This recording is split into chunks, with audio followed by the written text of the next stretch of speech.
Alrighty, welcome back to another episode of the Cody Tucker Show. As always, I'm your host, Cody Tucker. Be sure to like and subscribe, tell a friend. Also, check out the merch store. Again, selling t-shirts. I should have a few more designs put up here in the next, I'd say the next week or so. So, definitely be sure to check those out. Buy a shirt, help a brother out. Things are, I got a need a little scratch. So, buy some damn shirts, for God's sakes. Hell, even a magnet. All right. Let's just go and kick right into things, because boy, oh boy, is there a lot to talk about. So, I was not going to mention this at all. But I don't know, man. I mean, I might as well go ahead and talk about it. Everybody. Might as well join the bandwagon. Everybody else talking about it.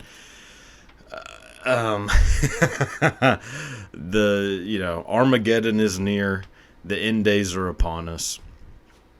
Travis Kelce and Taylor Swift are in a relationship as of the recording of this. So, as of the date that I'm recording this, last night, Kansas City Chiefs played the New York Jets in New York, technically New Jersey, and I have never been more angry in my entire life than watching this fucking game. So for one, let me take this off. So for one, obviously massive Raiders fan. So as a Raiders fan, I also, by default, hate the Kansas City Chiefs so much. Not just the team itself, but the people who are on the team. Everyone involved in the organization of the Kansas City Chiefs, I hate so much. Now, I have also, for whatever reason, have had a pretty large distaste for Taylor Swift. So, combination of the two, I wanted the New York Jets to win that game so bad. And I know this is not a sports show, and I normally don't talk about sports a whole lot, but I do love sports. There's a million fucking sports shows to watch.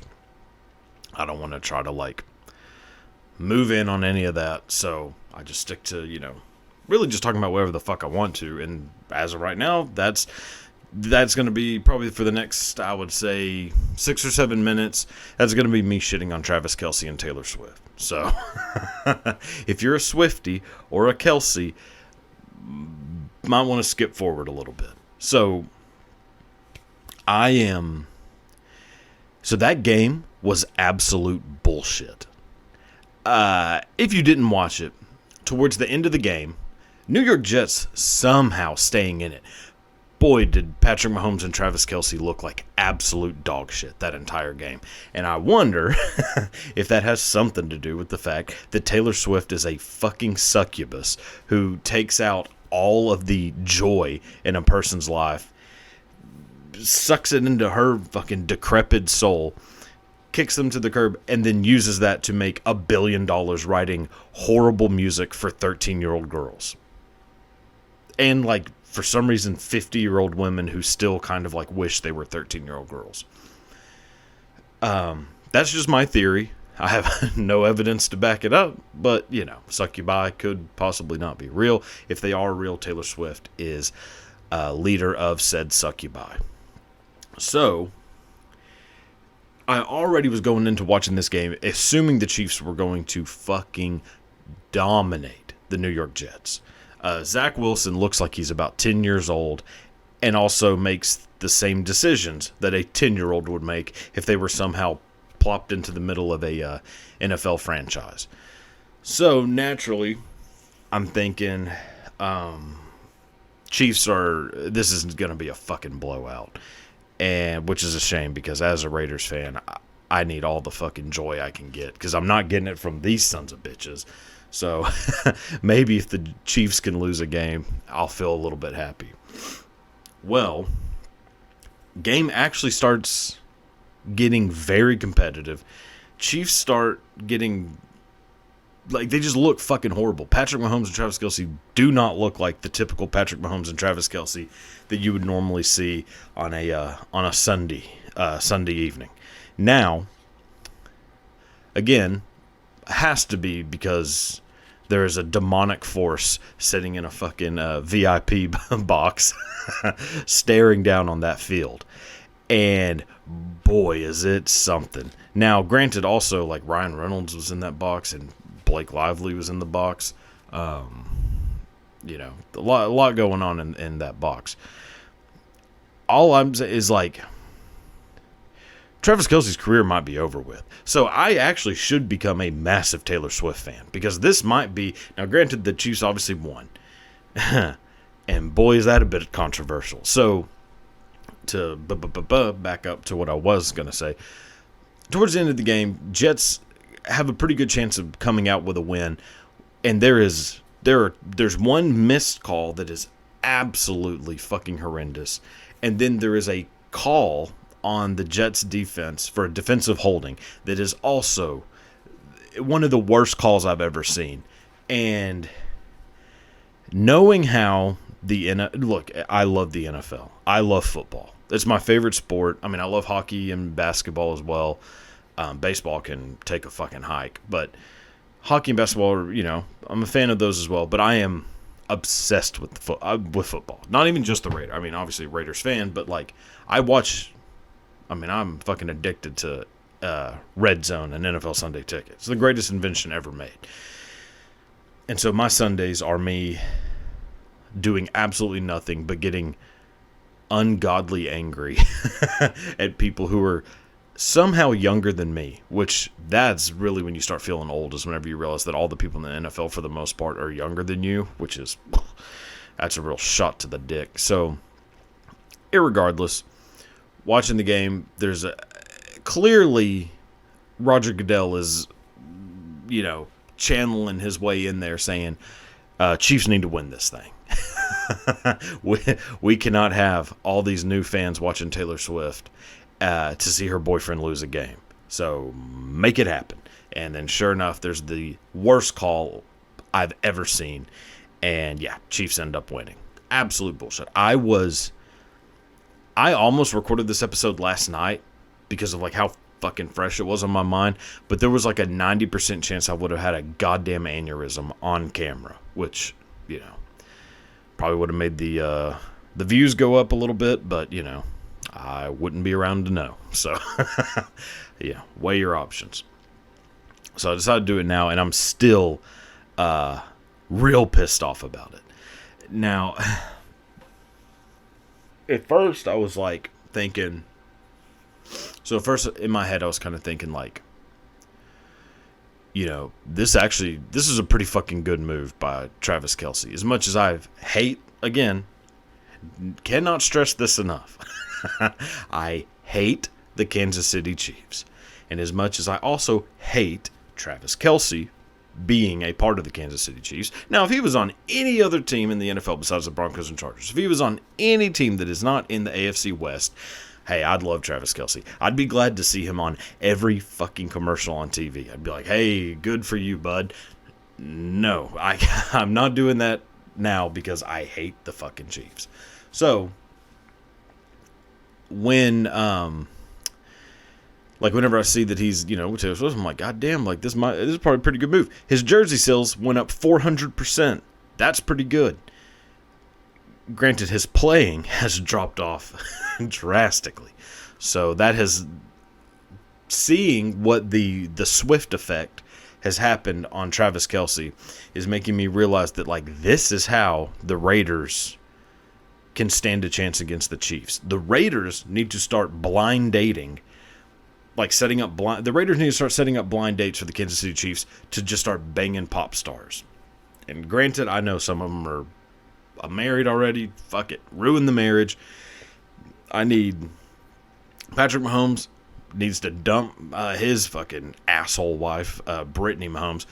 Start banging Britney Spears. Won't have to remember a new name. It'll be an easy transition for him. And then Patrick Mahomes will be absolute dog shit for the rest of his career. That's what I need. Now, granted, Mahomes is going to have to keep his head on a fucking swivel because little Brit and her knife dances. Whoo, boy. Actually, I think that was going to be the next. Yeah. So, not to jump too far ahead, but this happened. So, police conducted a welfare check on Britney Spears after the viral knife dancing video. Yeah, no shit they did. Now, I know that these were fake knives. Okay? Trust me, I've been shitting on Britney Spears for a very long time because she is an absolute lunatic and does not need to be free. She needs to be put in a padded room with zero access to a camera, a phone, the internet. She needs to be locked in a padded room with a couple of fucking I Spy books, and, that's how she needs to spend her days. It's, sorry about it. I hate that Britney Spears probably went through some horrific shit, but, there's a trade-off. When you get to be that rich and famous at such a young age, the trade-off is that by the time you're 35, you are a person who is batshit crazy with dead eyes, who is dancing doing the most weird fucking like shaman dances, holding what are supposedly fake knives, terrifying the shit out of your two little fucking Yorkies. Those dogs were so scared. And I know it was a bunch of shit like PETA, like, I need to rescue those dogs. Like, yeah, they do. I mean, I'm, not typically one to really give that much of a shit about, I've very rarely have I ever been on PETA's side. I'm kind of on their side now, because granted, she didn't do any harm to those dogs, but you could see there's a look in both of their eyes of like, shit, like, we don't have much longer. like this bitch just grabbed two knives and started dancing with them. Next video, she's gonna be wearing both of our fucking pelts on top of her head like goddamn Davy Crockett. It is, this is not good. I mean, I don't know. I mean, love is love, I guess. So if two douchey suckbag people want to get in a relationship, fucking go ahead. Like, I guess I just don't care about new music enough. Which Taylor Swift's been around for a while, but even then, like, that still kind of shows like how far removed I am from giving a fuck about any music now.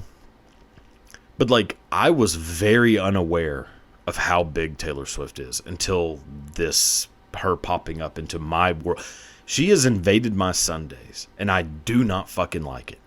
Now I know how like Christians felt when they started building mosques like right next to churches, where you're like, hey, motherfucker, the Sunday's my day, goddammit. Like, you stay away. Like, that's, now granted, I should probably not have said that, but, practice whatever religion you want. I mean, I'm staying the fuck out of, I'm not going to either one of your damn buildings. But people don't want things treading into like their, safe place. Understandable. My safe place is watching football on Sundays. I do not want to be reminded that Taylor Swift exists. I do not want to be reminded that titty cancer exists. Now, granted, you have to deal with that every fucking October because everybody's going to be wearing goddamn pink shit, and you have to be reminded that occasionally your mom might call you and say, hey, my own tits are trying to kill me. Goddamn. I hope you've been watching football and then doing your part. Whatever. I like for my Sundays to stay sacred. And by sacred, I mean for me to have Doritos dust on my fingers while I'm spitting, yelling at the TV about, basically telling a quarterback how they should have thrown a ball, a foot higher in the air. Like, that's not fucking catchable, you prick. And meanwhile, I'm, 360 pounds of fucking basically mushed hamburger meat. So, I guess that's a little bit of a good old-fashioned hypocrisy, but everyone's a hypocrite to some extent. So, anyways, I mean, with how shitty Travis Kelce and Mahomes played last night, I can't believe I'm saying this, but I'm rooting for Taylor Swift right now. I mean, I'm on Team Tay-Tay until, until further notice. So, good luck out there, fella. You really fucked yourself on this one, old Kelce dog. So, let's move on. Let's stop talking about this bullshit. What's next? Okay. So the last living suspect in the 1996 drive-by shooting of Tupac Shakur was indicted in Las Vegas on murder charges. Hey, finally got him. Congratulations. It only took, damn near 30 years to do it. 27 years? Yeah, 27 years to do it. Great work. I mean, my God. And also, so the guy's name is Keith D. Keith D is the guy who was arrested. I believe he is either the uncle of or nephew of. I get it fucking mixed up how they're related. I believe Keith D is the nephew of a fellow by the name of Orlando Anderson, who was also. So those two were allegedly the two that were in the car that drove up next to Suge Knight's BMW and unloaded on the car, killing Tupac. Now, I am not a detective. I am not a cop. I've never worked for a police force in my life. I knew that this motherfucker killed Tupac 12 years ago. If I knew about it, then how in the hell are they just now indicting this dude? Now, granted, I guess you have to have, evidence, but I feel like the guy that you just arrested going around bragging about killing Tupac is a pretty good place to start. This son of a bitch has been bragging about this since I was in junior high, it feels like. Maybe high school. I feel like I remember watching a documentary that actually the documentary might have came out when I was in middle school. I feel like I remember watching one where they went through the whole thing, and basically Orlando Anderson and Keith D admitted to killing Tupac on camera. And I guess in my stupid brain, I thought, well, that probably gets you arrested for something, I think. I mean, I feel like if you go on camera and admit to a murder, you probably are going to get looked at least. They might at least come talk to you and say, hey, were you fucking around? Or are you being serious in that goddamn documentary? And unless they were just oh, no, we're joking. And the cop's oh, okay, well, all right, good day, sir, and then leave. But I feel like, I don't know, it just seems odd that it's just now happening.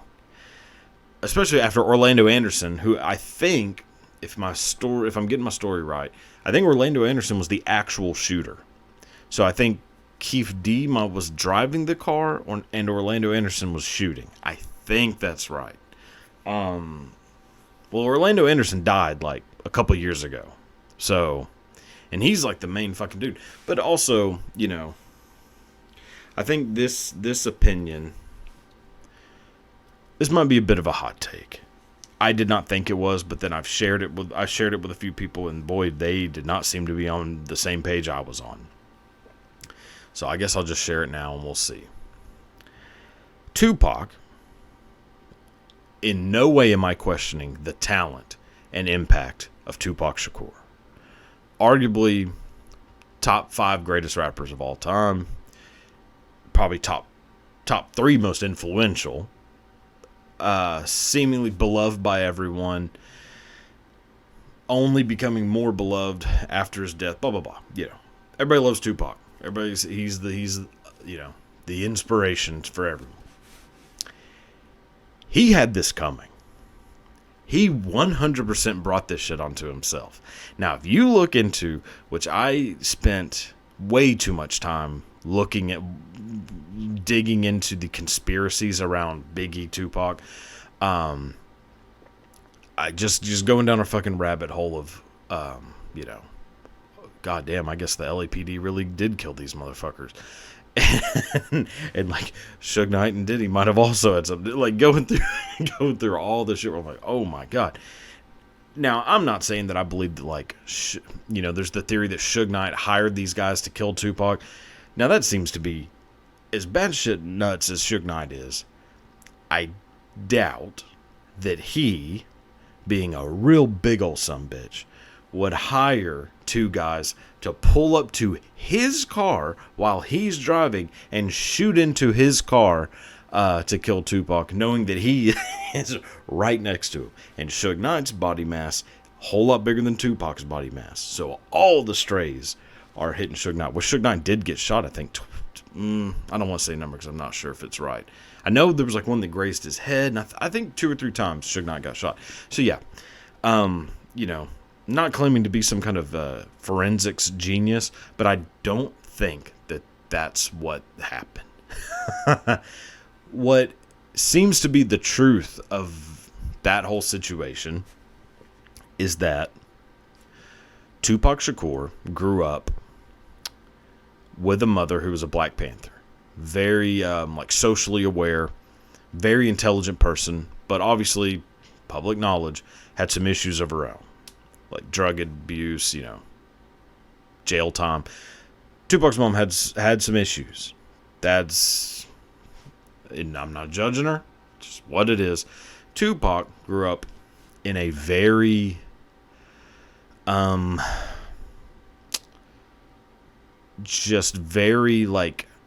hard to explain, in a very socially aware way of like being like artistic and expressing yourself. He did not grow up in the street life.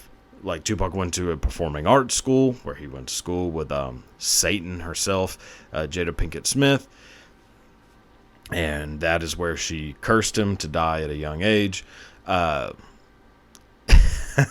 And yeah, I mean, the fucker was taking like ballet classes, poetry, like 1700s English. I mean, doing plays. Like Tupac was not raised in the same type of environment as Biggie or Diddy or Nas, and definitely not Snoop Dogg and Dr. Dre, any of the guys on like the West Coast. Tupac did not grow up in that kind of world. But from how it comes across, Tupac wanted to give off the persona, like a persona, present himself with a persona that was like a gangster. Like you even watch like the videos, like watch like the is it 2 of America's Most I think it's the video with him and Snoop Dogg, but they're literally dressed like 1940s gangsters, 1930s gangsters. Like how they're dressed, like the old fucking Cagney movies, like the old James Cagney mafia movies. Like that's how they're dressed in the fucking video. And I think kind of saw Suge Knight as being like an actual, like as a mafioso, which in a lot of ways he was. And him wanting to play fucking make-believe is what got his ass killed. Him getting kind of persuaded by Suge Knight to jump the fellas at the casino in Vegas after the Tyson fight, probably not a great idea. Now, granted, allegedly they kind of started it because they snatched one of the death row chains off of a rapper and it was seen as being very disrespectful and were like wearing it around. And Suge Knight, I guess, pointed the guys out and was like, oh, those are the fucking guys. And then you see Tupac run over there and beat the shit out of them. Well, next thing you know, a couple hours later, he is dead. So,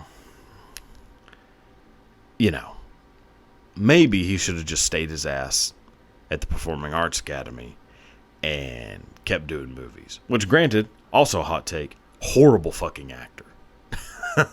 And I know I've heard a lot of opinions of like, God damn, like we really, the sad thing is we missed out on Tupac's, movie career. I don't think we did. Because allegedly he was going to play his next big role. He was going to be Robin in Batman and Robin, opposite George Clooney. So, did we really miss out on a fucking Tupac movie renaissance? Don't think we did. Poetic Justice is a dog shit movie.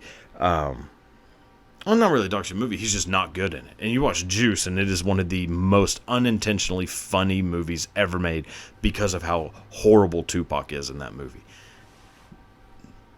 All this being said, he's an amazing artist. I'm not shitting on that part of him.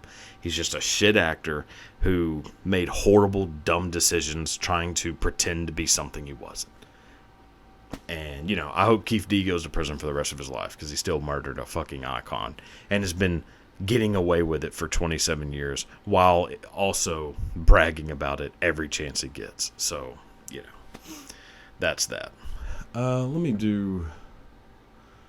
see if we got one more here to do. Okay, so this would be, yeah, here we go. Oh, fuck me. So a married British Airways pilot snorted coke off a topless woman's chest before trying to fly. His quote, "I've been a very naughty boy." Let me tell you something, brother. I mean, I would love to find out that my pilot's like all hopped up on fucking devil's dandruff before we get on a flight. God damn, that plane's doing fucking... Like, I don't know if planes can drift, but that pilot's going to try to find out for us. Man, you were getting... Like, I know they got rid of the Concorde. This is like the transition to bringing back the Concorde. Is just get your pilots hopped up on coke, let them, you know, lick a nipple or two, and you are getting from New York to London in about 6 hours. They will find a way to put fucking pedal to the metal and get your ass across the Atlantic so fucking fast. Hey, I'm like, that's how I want pilots to seem. Now, look, this is going to come across oddly, you know, a bit misogynistic, so I'll apologize in advance. If I were to go on a plane and the pilot comes on the radio and it's, you know, if it's a woman's voice, I want to think that I will be like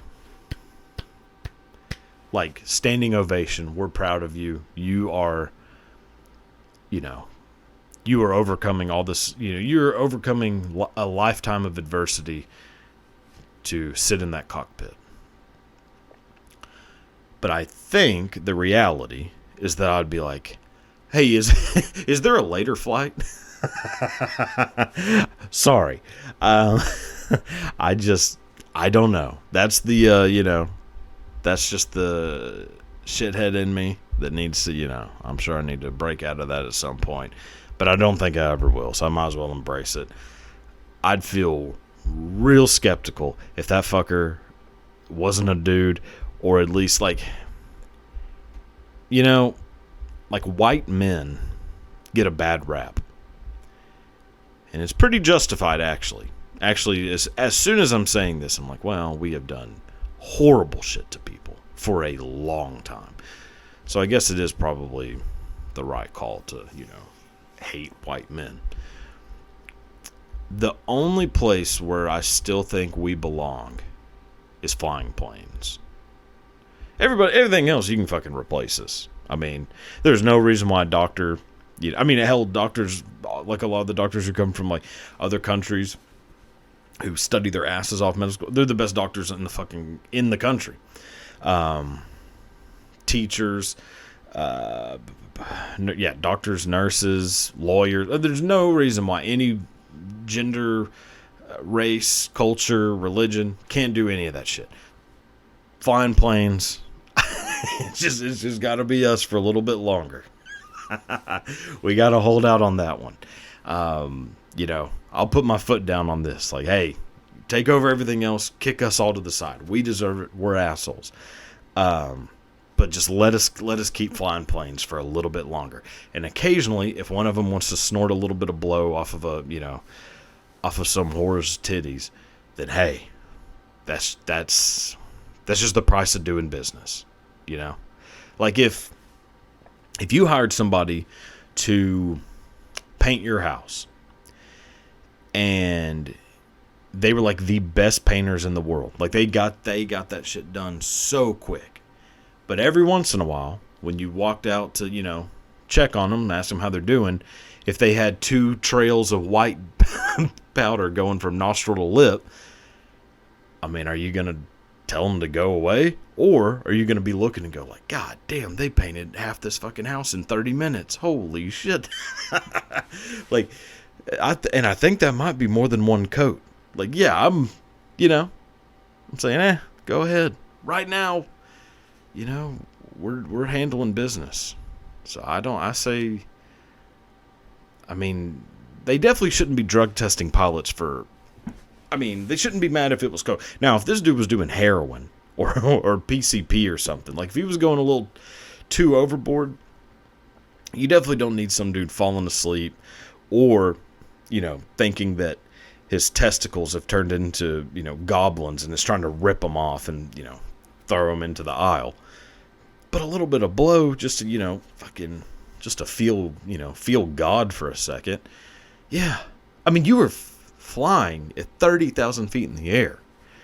Like, that's already a rush. Like, if this guy needs a little fucking, jump start to the fucking nuts to get this plane right, hell yeah. Now, I don't know if he was doing it in the cockpit. I tried looking into it. Actually, I just lied. I did not look into this one bit. I just read the headline and was like, this is the funniest fucking headline I've ever seen. I've been a naughty boy. That is what you say when you are in no way sorry about what you have done. Like, even when I was an actual boy who did something naughty, I never referred to myself as a naughty boy. I just was like, yeah, I'm being a fucking prick. Like, saying I've been a naughty boy is just like, yeah, sure, I guess I was wrong. It's like when you give an apology where you're like, I'm sorry that you're upset, instead of just saying instead of saying like, I'm sorry I made you upset, you say like, I'm sorry that you are upset. That's what saying like I've been a naughty boy is. It's like, it's saying, okay, to you I did something wrong. To me, I'm a fucking badass. Yeah. So keep flying high, pal. I hope he still is good to go. I don't remember saying anything about him being let go, which, I'm sure they did, because we live in a fucking pussy world where, a dude can't do a little bit of coke off of a tit and fly a plane, holding the lives of 170 people in the palm of his hands. That is not a world that I want to live in. Fuck that. I want Denzel Washington in flight. I want a dude who has drank so much goddamn Bacardi that the next day he's got to do about 6 lines just so that he can put his fucking shoes on. That's what I want, when it comes to my pilots. So anyways, that's enough of the news. I think we dove into enough shit. I did have a lot more, but goddamn, I'll be here all day doing this. So let's just go ahead and move on. Got a little bit of my Mount Rushmore. This week, since football is kind of becoming we're ramping up into the NFL season. Week 5, I guess, is starting now. Yeah, week 5 or week 4. No, week 5. Yeah, this is coming into week 5, so I'm actually pretty early in. But still, I'm in fucking football mood. So, doing the Mount Rushmore, top 4 greatest football movies. So, without further ado, here.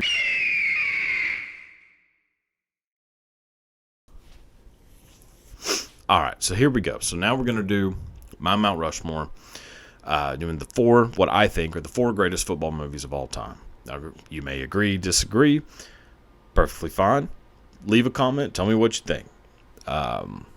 These just, to me, would be, if there was a monument dedicated to football movies, these are the 4 that need to be chiseled on that sumbitch. So first one, Varsity Blues. I am perfectly aware that picture is backwards. Do not know how that happened, but it happened. Which, granted, this whole fucking thing is just one big dumpster fire. This whole podcast, this shit show. It's really just one bad move away from just completely imploding onto itself. And, that's just something that I live inside, which is okay. It is what it is. So this picture being backwards, I don't know how it happened. I feel like whenever I got the picture, it was not backwards. At some point, it became backwards. So the movie is Varsity Blues, starring James Van Der Beek, Paul Walker, Scott Conn, Amy Smart, John Voight, Allie Larder, I think is her name, from Final Destination. Anyways, very good cast. Has some of the funniest lines ever. That, well, some are intentional, some are not. Now, I will say, I have a tendency to just catch on to a line from a movie and repeat it endlessly and drive people absolutely nuts. And as a kid, I do not want your life became one of those lines for a while. And it pretty much got used anytime somebody like brought up something about themselves. Anytime where it could it became apropos for me to say, that is your life. I do not want your life. It got used. And it is a miracle someone didn't fucking stab me right in the goddamn chest. But I'm still here today. So, yeah. And also, fire that fucking pigskin. That also became a line that I used at any, any moment I saw fit. As did you too fat, slow, and dumb Billy Bob. So, Oh, and also, we was just kids, Mox. That became another one that, Yeah, really, Varsity Blues, there's damn near an endless amount of lines that most of which are not supposed to be funny, but boy, did I find hilarious. Now, Billy Bob getting drunk as a skunk on the bed of his truck, shooting his trophies with a shotgun, while getting very close to... Now, that movie, that scene, I don't know, if it was originally supposed to be that, everything's okay and that James Van Der Beek, makes a little joke and gets him to cheer up. But I remember the first time watching Varsity Blues and thinking, oh my God, this movie is about to take a real dark turn. If I see Billy Bob split his fucking wig, I'm going to be traumatized. And luckily they didn't. But, oh yeah, and John Voight, let's go. That shit also got me for a while too. Him trying to pep up the team after he's just turned into a complete asshole. Yeah, anyways, Varsity Blues, watch it. So many good lines. And, the movie, whatever. I mean, to be honest, most football movies are not necessarily, great movies. I just like them because I like football and I like movies. Combine the two, Now, granted, I also like ranch dressing and dark chocolate, but I'm not about to eat a dark chocolate bar filled with ranch dressing. Although, I've eaten worse. So now, next one. Any Given Sunday. Oliver Stone's masterpiece. Starring Al Pacino, Dennis Quaid, Cameron Diaz, Lawrence Taylor, LL Cool J, Jim Brown. Yeah. Another fucking just stacked cast. Now, I know that people hate Any Given Sunday. Not everybody. There are people, obviously, that love it. There are a lot of people who hate it. And their reasoning is that they think that it's way too unrealistic. I do not understand that mindset at all. Whenever I watch Any Given Sunday and side by side it with what I've always been, hearing about the NFL and how the NFL definitely used to run. I don't know that it's necessarily like that now. No, granted, there was a Raiders player who did get arrested this past week for doing some odd things. So I think there's still a little bit of wild west going on in the NFL, but definitely not as much as in the 80s and 90s. And this is more so supposed to be that basically the NFL's version of the Attitude Era into ruthless aggression. Like that era of the NFL, like Any Given Sunday, I think, compared to what I've read about what that era of the NFL was like, it doesn't seem too far off. I think that's one of those things that people probably just didn't know, that the NFL was that crazy back then with like drugs, people getting just fucking manipulated and railroaded, and just how you get tossed out and like how you're treated, like just how the fuck. Oh, and James Woods is also in this movie. So, there's that. But like just how fucking like just crazy the NFL was. I don't know that people really knew that when this movie came out. So yeah, I'm sure when you watched it, you were like, what the fuck? Like okay, here we go. Oliver Stone's doing like a complete bullshit version of, reality, where apparently everyone's a cocaine addict and fucking everybody else. Well, turns out the NFL kind of was like that for a pretty good amount of time. Now again, I think it is the side-by-side comparison of wrestling and the NFL is very relatable, and the NBA as well. Is like 1980s, very what seems to be all American, cookie cutter, but in the background, a lot of steroid use, a lot of drug use. And so everybody just looked at it as being like, oh, these are like gods and blah, blah, blah. And it just hadn't reached that like pinnacle of shit yet. Then you go into the mid to late 90s and it just starts getting rowdy. You have, like the NBA, like Jordan, end of the Jordan era and everything, and the NBA. I mean, more so the NFL and football. Like the Attitude Era of the WWF goes hand in hand with how like brutal the NFL was in the late 90s. Like people just getting obliterated, and everything was like extreme. Like like everything had X in front of it. Well, hell, there was even the XFL. But then you go into ruthless aggression, where it like really pinnacles to where it's like, God damn, these people aren't even. I mean, this is like so fucking brutal. And then a complete 180 Disney-fied version of those two things.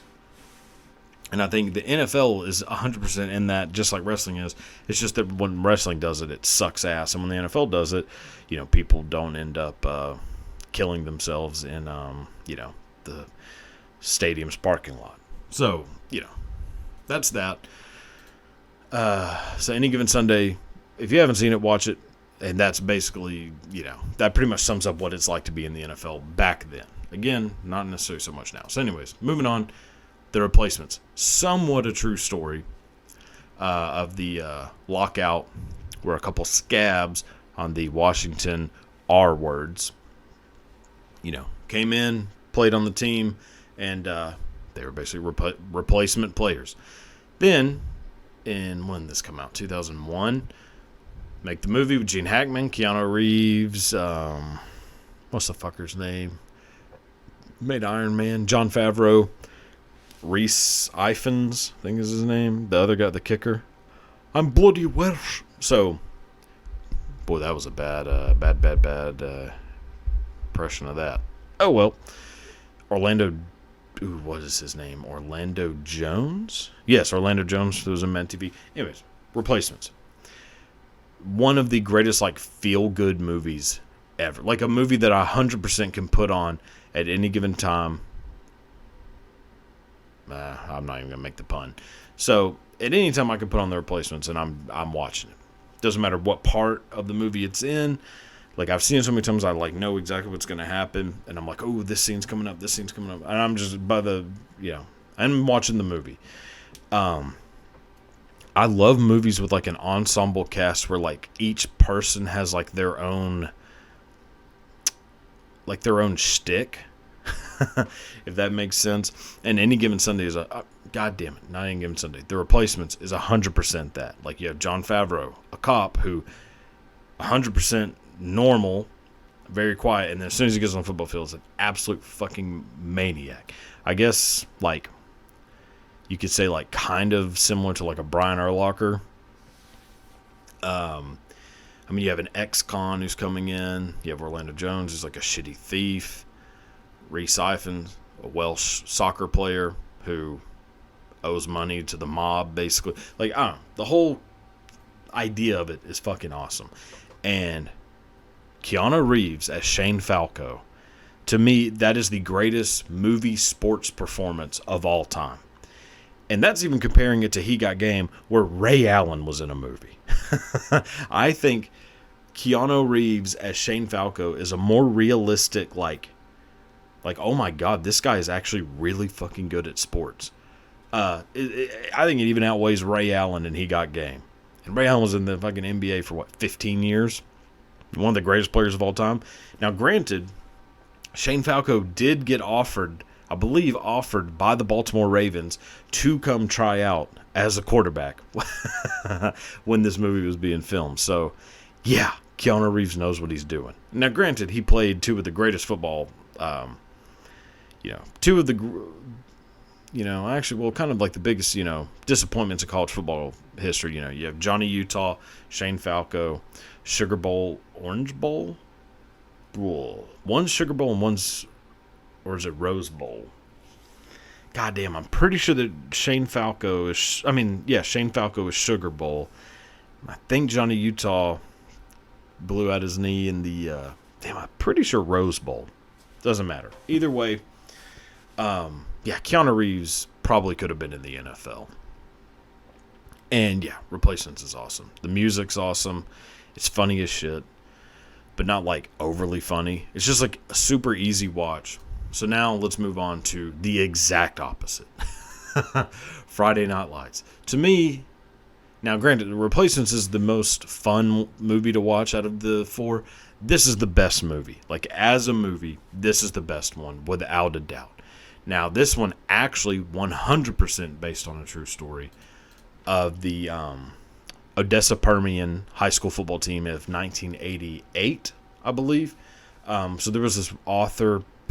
I have the book somewhere around here. Whatever. The author was following around this high school football team just like to do a piece on, I think, for Sports Illustrated. I think. And writing an article about, what life is like for a high school football team in, the middle of nowhere in Texas. And got a story that I don't think he was expecting to get. He got exposed to a world that 100% existed back in 1988, where if you were good at high school football, you were like more of a celebrity than like people in the NFL. Like there was a time, and there's maybe even still a time, still happening, where certain parts of the country where NFL teams aren't close, so like West Texas. Now, granted, you're still in Texas, so Dallas Cowboys, but like West Texas, where Odessa Permian is so far from Dallas. Like, you might actually be damn near closer to Phoenix than you are to to Dallas. So Odessa and there's not really like a college team that's any that good. So high school football is like that's what they care about. They don't really care about college football, NFL. Don't care about any of that. They care about high school football. Now, granted, again, with like times changing since 1988, that's probably a little bit different, but it damn sure was the case in the 80s. And the way these kids were treated, and kids like 16, 17, 18, the way they were treated walking through the halls of Odessa Permian High School, bananas. And the flip side of that is that you're treated awesome. Everything's free. You go to a restaurant, like, you don't pay for anything because you're on the varsity football team, blah, blah, blah. Now, the flip side that is examined pretty well in the book, not as well in the movie, but still there, but way more in the book, is that if, for whatever reason, you stop being good at football, you get hurt, can't play, you just start whatever, for whatever reason, you immediately become basically a leper. And there are some stories in that book, and touched on again in the movie, where you're like, oh my God. Like, the way that the black players are talked about, specifically one player who was getting all passing grades, and then as soon as he got hurt and couldn't play, suddenly was failing every class, and how they started calling him like the teachers, not the other students, the teachers calling him a big dumb, yeah. So, it's a dark world, but this movie examines it perfect. Like, really makes you feel like you get a 100% look at like what it is like for these guys growing up playing football, and it ending, and like how they're just like, now what the hell do we do? I mean, the acting is amazing. Billy Bob Thornton, Tim McGraw, who is incredible in this movie. Like, my daddy took a bullwhip. I mean, there's a scene like where he's like, with that ring, he's like, nothing, and then throws that ring out, and man, Garrett Hedlund, Lucas Black, is Mike Winchell, Booby Miles, played by Derek Luke. I mean, it's a rough movie to watch. It's one of those movies that like you like in your head you remember the scenes, like the football scenes. It's like how like pretty realistic they look, and like how, and the music and like all this stuff, like, and the soundtrack is incredible. Explosions in the Sky, band from Austin that did this soundtrack, incredible. And there's obviously like ZZ Top and other stuff too, but like you really get it's Varsity Blues with zero comedy. Like that is what Friday Night Lights is. But yeah, I mean, but then you kind of forget that there are some scenes in that movie where, like, I mean, I'm not necessarily like a crier, but boy, it kind of like makes me feel kind of sick to my, like that choking, sick feeling in your stomach, like in your gut. Oh, specifically the scene where Booby Miles finds out that he is probably not going to be playing football ever again, and he is having a hard time dealing with that, sitting in the car with his uncle leaving the hospital. And that scene, I mean, I don't know what Derek Luke is up to these days, but he should have won an Oscar for that movie. My God. Yeah. So anyways, that'll round it up. There's my Mount Rushmore. 4 greatest football movies ever made. Let me know what you think. If you agree, awesome. If you disagree, well, go fuck yourself. But also leave a comment, because I would like to know. It's always fun to do a little chitter chat about film. So, time to move on. Do a little where that come from. I believe I have a pretty interesting one today, so let's not stand on ceremony. And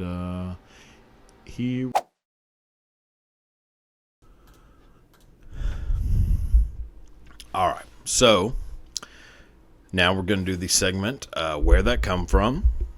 Take a famous word, phrase, find out where that come from. So this week, going back early America, actually America at the foundations of America. So in the mid 1600s, when Puritans, Pilgrims, all the expats of England who came over to settle new lands, find religious freedom, money, really. All these groups come over to the Northeast, what became, New England. And while they're there, obviously have interactions with the people who have been here a whole lot longer than them, the Native Americans. Now, in the Northeast, in that area of like the first colonies and the first settlements, there's a federation called the Iroquois Federation. The Iroquois Federation was like a conglomerate of different Native American tribes in the region who, now obviously, we wiped out a pretty good chunk of them. I think that's, pretty well known. At least now, it's like a well more taught thing, is that we, the U.S. government did not handle the situation all that well. Not the colonial government or the post-colonial government either. So when we come and start settling these areas of New England, obviously have interactions with the Native Americans in the area. And this Iroquois Confederation different groups within that, and then just groups that have nothing to do with it. But all these different Native American groups we're having interactions with, and we know nothing of them, they know nothing of us. So obviously there's, a lot of tension, and tension from both sides. People starting, a lot of shit stirring between the two groups. Now, granted, they're here first, so they get a little leeway, but definitely were the instigators at times too. Not trying to, take one side or the other. Just a lot of tension between the two groups. Groups that know nothing about each other. Completely different religions, languages, cultures, skin color, look different, sound different. Yeah, things are going to be a little rocky at first. And so there's obviously a lot of fighting between the two groups, like all throughout New England, especially in like Massachusetts, Virginia, like all those areas of like the first settlements and the first, in the first 50, 60 years since. So like within that first, really I'd say within the first 100 years of Britain coming in to settle in the New World, a lot of fighting between, the white settlers and the Native Americans, the Iroquois Federation, more specifically. Now, obviously, it wasn't just always fighting. There were times where, they kind of were able to talk to each other, communicate, negotiate, kind of make, some sort of civility between the two. Obviously not always, but there were still a lot of times where they're just like, hey, can we work out something between the two of us? And they would have a negotiation. Now, during the negotiations, it was customary for these Native American people that, so like for the different tribes within this group, so it was customary for the Native Americans that, like, when you're negotiating or, like, trying to discuss, like, some sort of, come to some sort of agreement. When you're trying to come to some sort of agreement, that you can't have your weapons on you. Like, it's kind of shows that at any moment you could be ready to attack the person. Like, it's seen as, kind of a breach of trust. So they, make it known that, like, when we negotiate and try to come to an agreement for something, that you cannot have your weapons. They also can't be readily available. So what the, Puritan settlers and, like, the other, like, British colonists start noticing is that these Native Americans do what they think is pretty bizarre ritual, but a ritual that they, have done with their own negotiations, between tribes. And what they do is they dig a hole and then take all their weapons, put the weapons in that hole and cover it, and you cannot unearth the weapons until the negotiation is final. So then there's no chance of an attack. Our weapons are hidden. Your weapons are hidden. This is an agreement we're making. We trust each other enough to where we have, a civil discussion and come to an agreement. So the Native Americans dig a hole, put their weapons in there, and they expect the British colonists to do the same. And out of respect and wanting to, kind of conform with each other and do each, have, with the purpose of coming to an agreement, the colonists do the same. Dig a hole, throw their guns in there, whatever weapons they have, throw them in their hole, cover it up, have the discussion. So the Native Americans are digging a hole and throwing in bows, arrows, knives, throwing in all these weapons, including hatchets. So the term began in the mid-1600s. It started getting written by, like, the American colonists started getting written down that they practice a ritual of burying the hatchet. So burying the hatchet is a phrase that came from this, where the Native Americans would literally bury a hatchet in order to, end a feud and come to an agreement. So, there we go. That's where that come from. All right, so next story. This is going to be the story of one of the greatest scam artists in history. This one is wild. So this is a guy that I can almost guarantee you've never heard of. It's a fellow by the name of Gregor McGregor, which is already the coolest name I've ever heard in my life. Gregor McGregor. So he was a Scottish army, basically just a badass in the Scottish army. And highly decorated. He was the great nephew of Rob Roy, which also a Scottish legend, and a drink. If you ever have a drink named after you, you did something right. So Gregor McGregor, great nephew of Rob Roy, he's highly decorated in the Scottish army. He fought in a bunch of wars for the Scottish army. Won a lot of, got promoted very well. Well, Gregor McGregor, after he's kind of done his work with the Scottish army, he really just wants to be rich and famous. That's Gregor McGregor's goal his entire life. It's I want to be rich, I want to be famous. So he thinks I'll be famous for, my military work. And he kind of was.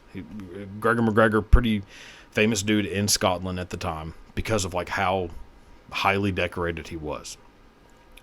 So he ends up deciding, I'll move to Venezuela and start doing, basically doing some work out there and seeing what happens. Maybe I can go to Venezuela and make a good living for myself.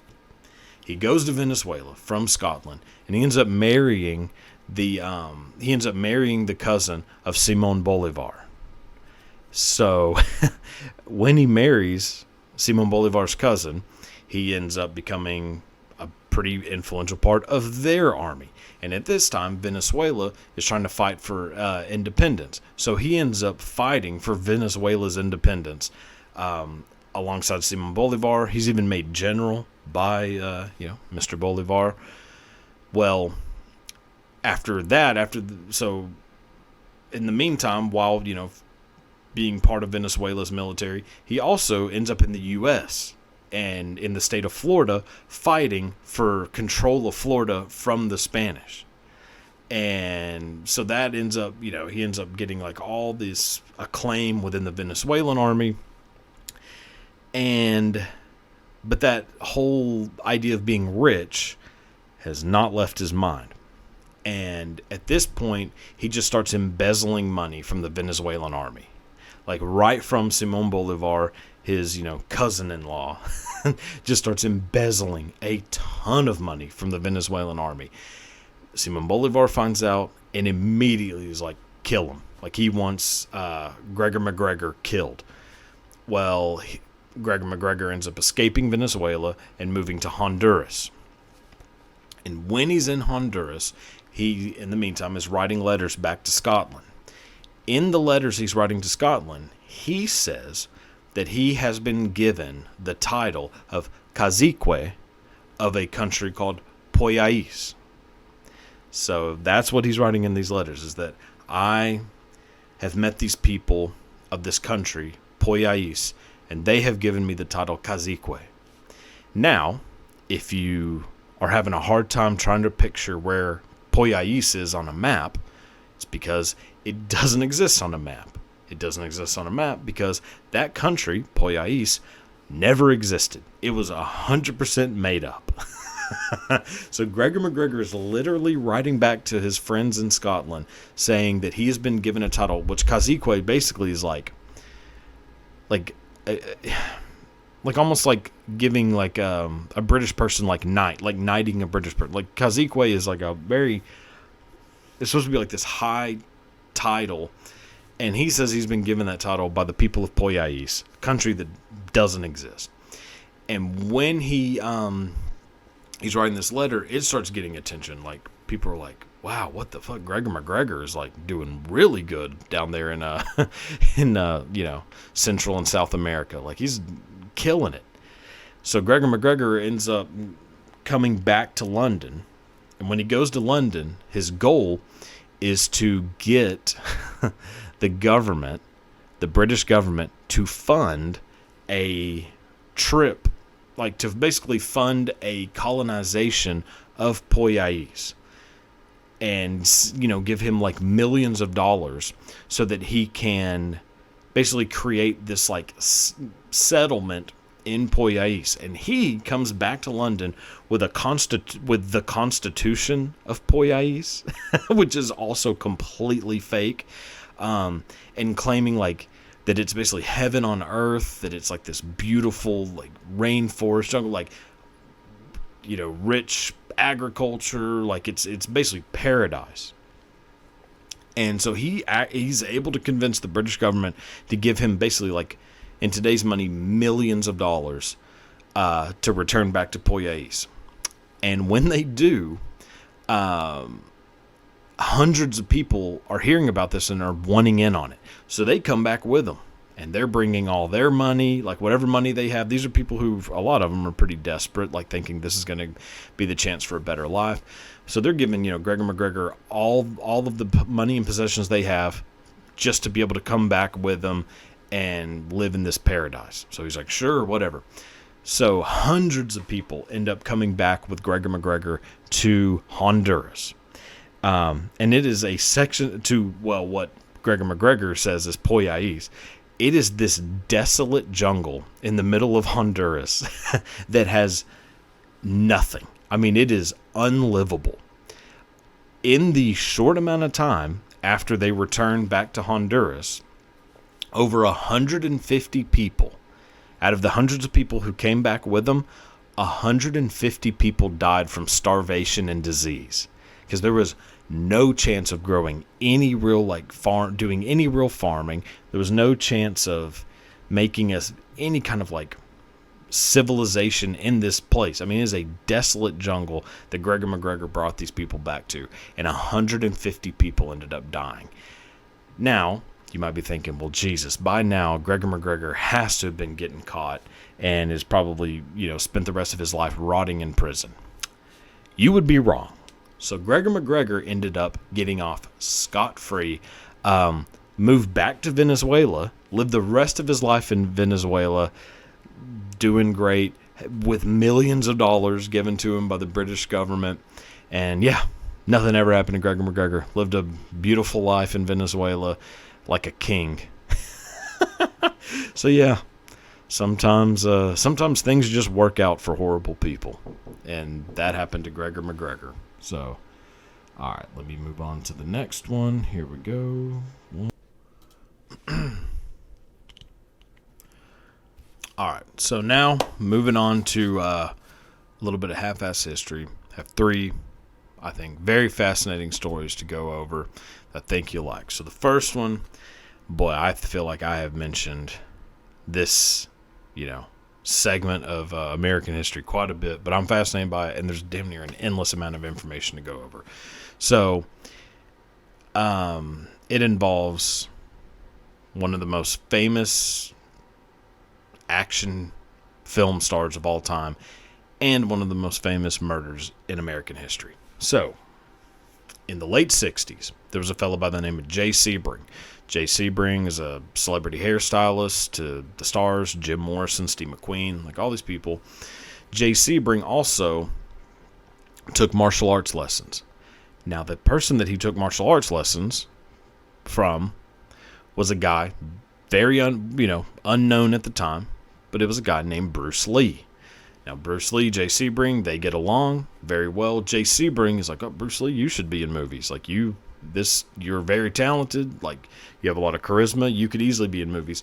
Jay Sebring actually gets Bruce Lee his audition for the Green Hornet.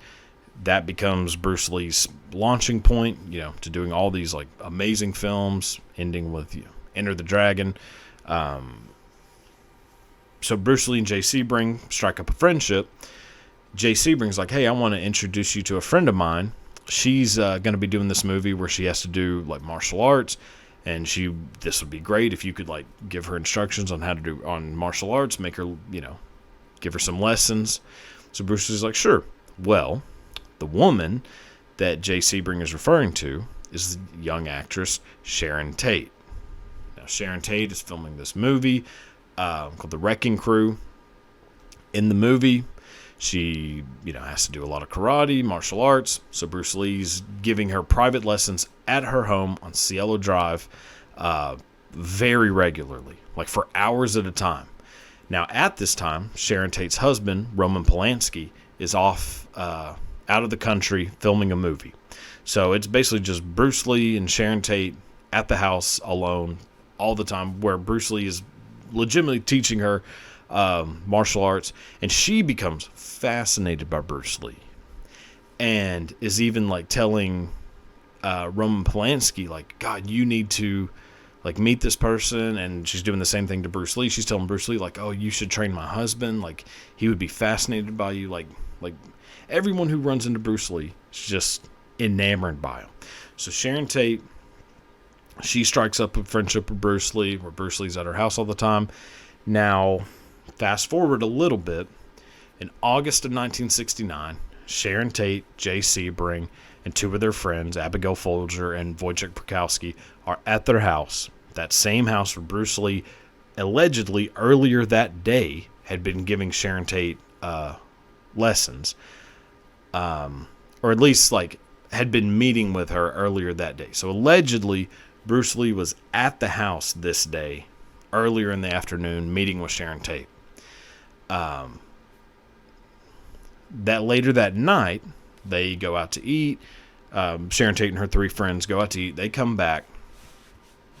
When they do, I mean, one of the most famous murders in American history happens. Sharon Tate, all four of them are killed by what later become known as members of the Manson family.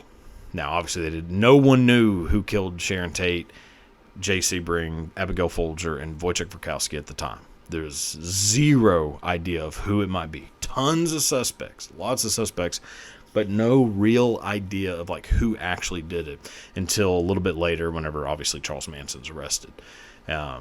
When Susan Atkins is arrested, then starts confessing about it. Now, Roman Polanski, again, is in another country filming a movie while this happens. So he obviously rushes back home and is, devastated. Little sidebar. They wanted to clean that, so they do all the investigation and everything. And when they do after the investigation is done, they need someone to clean the house. They're deciding like Roman Polanski's friends are like, oh, we need to clean the house before he gets back because he doesn't need to walk in and see all this. And so a couple of Roman Polanski's friends go over to clean the blood and, all the stuff off the walls and everything and out of the carpet. Well, one of the guys who went over there was Jack Nicholson. And there is a whole other thing with Jack Nicholson. I'll probably dive into that in its own little, section. But, yeah, so Jack Nicholson's one of the people who cleaned the murder scene of, Sharon Tate. So Roman Polanski comes back, and he's meeting with the police. And pretty upset that they have like no real they have a lot of suspects, but none of them are very like legit. They don't seem to be like good leads. Now, one thing that was found at the crime scene was there was a pair of sunglasses found, and Roman Polanski is asked to look and see, like, are these yours? Are these any of that you've ever seen before? He's like, no, I've never seen these sunglasses in my life. So it becomes kind of thought as like, okay, well, this could have been a clue. These sunglasses could have been left by one of the killers. So if we can figure out whose sunglasses these are, we'll probably find out who the killer is. Now, the police are not really following it up that well. But Polanski's still like, I need to know like who it is, or whatever. So Polanski goes and buys a lens measuring gauge because he wants to know what prescription, because these are prescription sunglasses. So that's a pretty important fact, actually. So the sunglasses that they find are prescription, which that is going to narrow it down quite a bit because obviously prescriptions are somewhat unique. So Roman Polanski buys a lens measuring gauge so that he can find out what prescription these sunglasses are so that he can like try to pinpoint who it might be. So Roman Polanski basically just starts doing detective work on his own because he doesn't think the cops are working hard enough to find who killed his wife and unborn child and, their 3 friends. Well, he's starts basically going to all of his friends' houses and all of his associates' houses and checking their glasses, like sneaking in and checking their glasses to see if the prescription matches. He checks like all these people, like he even checks like Papa John Phillips from the Mamas and the Papas. Like he checks like all these people's glasses and none of them fit. And he's like, geez, I don't know whose glasses these are. Well, he's hanging out with, so then he finally is like, all right, well, I'll Sharon Tate wanted me to meet this guy, Bruce Lee, so I'm going to meet him. And so a little while later, like pretty down in the dumps, Roman Polanski's like, I'm never going to find out who killed my wife. So he's hanging out with Bruce Lee, and Bruce Lee asks,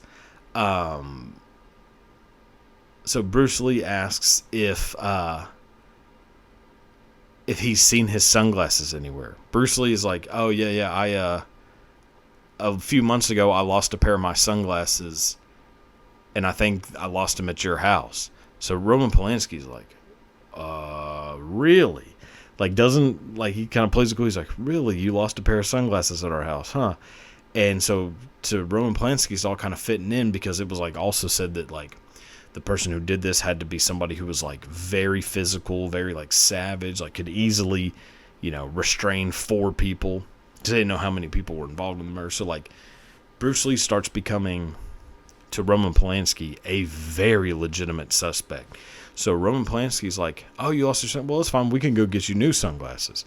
And it takes Bruce Lee to a store to get prescription sunglasses made so that Roman Polanski can check the prescription and see if it's the same prescription. So Roman Polanski is like legitimately thinking, this is the guy who killed my wife. And they get the prescription and it isn't the same prescription. So Roman Polanski's like, God damn, like it wasn't Bruce Lee. And apparently until Bruce Lee died, like not long after this actually, but for the next few years until Bruce Lee died, Roman Polanski never told him that he suspected that he was the killer. Like never told Bruce Lee. Like it just became a secret that, obviously Bruce Lee will never know, but like a secret Roman Polanski held on to from him because he didn't want to, seem like an asshole. Which, Roman Polanski sure changed that tune a little bit later in life, but still. So crazy thing. At one point, Bruce Lee was the suspect in the Manson family murders. So yeah. So there's that. Let's go on. All right, here we go. So now we're going to do the last one of this week's half-ass history. So this one, we're going back to the year 1993. In 1993, there was a party in the Los Angeles area. A party set up by a woman named Joanne Carson. So Joanne Carson is the ex-wife of former Tonight Show host Johnny Carson. So Joanne Carson sets up this party at her house where she is inviting all of her celebrity friends to this house to hear from a fella who claims that he has created the cure for AIDS. Now, this is the early 90s. AIDS epidemic is still massive. There is no idea of like how to cure this, how to treat it. Like the AIDS epidemic had become very much part of the public sphere, especially in Hollywood and amongst like celebrities in Hollywood. So hearing that Joanne Carson, ex-wife of Johnny Carson, has found a guy who can cure AIDS, all these celebrities are eager to show up and hear him out and maybe invest in his cause. When they go, they are all sitting there like waiting for the guy to come out and speak. The guy comes out. The doctor is a fella named Henry Heimlich. If that last name sounds familiar, it's because Dr. Henry Heimlich invented the Heimlich maneuver. So Dr. Henry Heimlich, aside from inventing the Heimlich maneuver, was also a complete charlatan scumbag. Henry Heimlich claimed that he was curing AIDS by injecting people with malaria. Now, that is insane, but also it had been done in the past with other diseases. So like syphilis. There was at one point syphilis, before there was an actual cure for syphilis and real treatment, how they would treat it was they would inject people with malaria, because you would get malaria and get a crazy high fever. When you got this high fever, it ended up killing the syphilis that was in your body, because syphilis could not handle the temperature change of like that amount of heat. So it would kill the syphilis, and then you could just treat the malaria, because at the time there were treatments for malaria. So they would just basically do something to give you a really high fever to kill the other thing, and then treat the thing that they gave you. So he claimed that you could do that with AIDS. Well, you can't. And he was showing all these all this research and proven cases that he had done, and apparently he had done this to a lot of people. Now, what he was doing was he was just going to third world countries and testing it on people in countries where there was basically no legal system to stop him from doing it. So he ended up killing a lot of people. A lot of the patients that he treated ended up dying from the malaria and AIDS combination. Well, Dr. Henry Heimlich doesn't really mention that when he's talking to all these celebrities. He's talking about how he's like, basically he is going to cure AIDS, and, they can all be a part of it. Now, there is a doctor in the crowd of people amongst the celebrities, and he is basically the only person to raise any, to see any red flags with any of this and say, hey, can I see these studies? Turns out the studies were never peer-reviewed. I mean, they haven't gone through any kind of process to become, legitimate studies. So this doctor's, he is catching on to what's going on, that this Henry Heimlich dude is a scumbag and just wants to be, famous. And so Henry Heimlich is, he's convinced. He hasn't convinced the doctor. The doctor is not on board, and the doctor's trying to get people to see that this is not good. But Henry Heimlich has convinced all these other celebrities that they are all going to cure AIDS. So a lot of the celebrities in the house start donating, or immediately are writing checks to Henry Heimlich. And, so Jack Nicholson, Bob Hope, John Voight, and Ron Howard are all amongst the celebrities who ended up donating that night $600,000 to Henry Heimlich. So all these celebrities are donating money to Henry Heimlich to cure AIDS. He ends up just killing so many people with by giving people in third world countries malaria. Now, Henry Heimlich, just to do a little bit of a backstory on Henry Heimlich, and just showed that he was always a charlatan. So Henry Heimlich may or may not have actually discovered the Heimlich maneuver. But also, the Heimlich maneuver was not seen as being very effective when it was first becoming, getting traction by Henry Heimlich. He believed that it was going to change the world, and that you could actually cure diseases by giving people the Heimlich maneuver. I mean, there's some bizarre stuff that Henry Heimlich was doing and promoting back in the day, even before this AIDS stuff. So Henry Heimlich was no. This is the way that you could keep people from choking to death. Now, granted, it does. If you give someone the Heimlich maneuver in the correct way, it is very effective in stopping people from choking. But at the time, the Red Cross and all these groups, they were not eager to make that become the way that we treat it, that we treat people choking. So they were skeptical and wanted to, test it, make sure it works. Henry Heimlich's nope, no need for testing. I know it works. It needs to be the number one thing now. I need all the attention, blah, blah, blah. Henry Heimlich's just looking for attention.